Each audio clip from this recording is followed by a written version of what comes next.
Oyonnax accueille Soyaux Angoulême pour cette 10e journée de Pro D2. Les Oyomènes qui restent sur une défaite à Nevers. Soyaux Angoulême qui a vécu un calvaire le week-end dernier à Bayonne, défaite 60-9. Il faut donc se relever et ça part sur de bons auspices pour les joueurs de Charente avec cette pénalité réussie pour Dorian Jones, 3-0 pour Soyaux.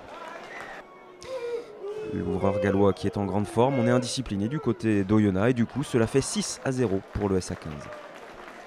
Il faut attendre la 20e minute pour voir les Oyomènes vraiment réagir dans cette partie avec une grosse mêlée, un avantage en cours indiqué par l'arbitre de la rencontre. Grice qui remet pour Hall et le ballon qui va sur les extérieurs avec Ben Botica, la longue sautée d'Anselm Poon et le décalage en bout de ligne pour Tim Giresse et le premier essai de la rencontre.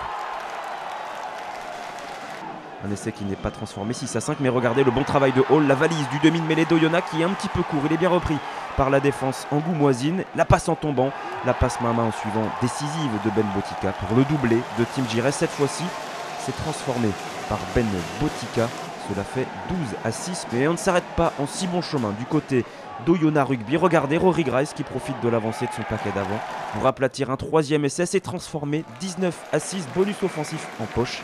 C'est le score à la pause pour Oyonnax. Oyonnax que l'on retrouve encore à l'initiative dans le début de la deuxième période avec Hall. Sauf que cette fois-ci, on n'arrive pas à se saisir de ce ballon. C'est un en avant et l'action ne donne rien. Finalement, c'est Soyaux Angoulême qui démarre bien cette deuxième période avec une bonne percée. Et la faute à l'instant des joueurs d'Oyonnax, on empêche la libération du ballon. C'est une nouvelle pénalité réussie par Dorian Jones, 19-9.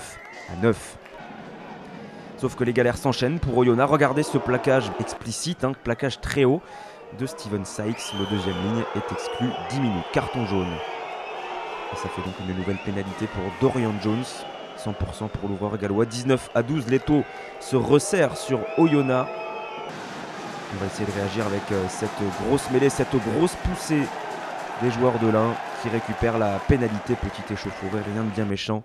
Et l'ouvreur néo-zélandais Ben Botica peut rajouter 3 nouveaux points, redonner 10 longueurs d'avance à Oyonnax qui tient toujours son bonus offensif. 10 minutes avant la fin du match, un petit peu moins, on est dans le money time. La percée de Geoffrey Michel, le bon travail de l'arrière. Et regardez, c'est la vista de Jérémy Gondran, la fin de passe dans le petit côté. Et le 4e essai pour Oyonnax Rugby. Un essai qui est transformé par Ben Botica, 29-12. 4 essais, le bonus offensif est sécurisé. Il va y avoir quand même une team action pour les joueurs de l'Ain pour essayer d'aller chercher encore un petit peu plus, grossir ce score avec Théo Millet sur le petit côté, le relais pour Jérémy Gondran, stoppé à 1 mètre et regardez la faute volontaire, l'anti-jeu de Kevin Le Gouen, le talonneur de Soyaux Angoulême qui écope d'un carton jaune.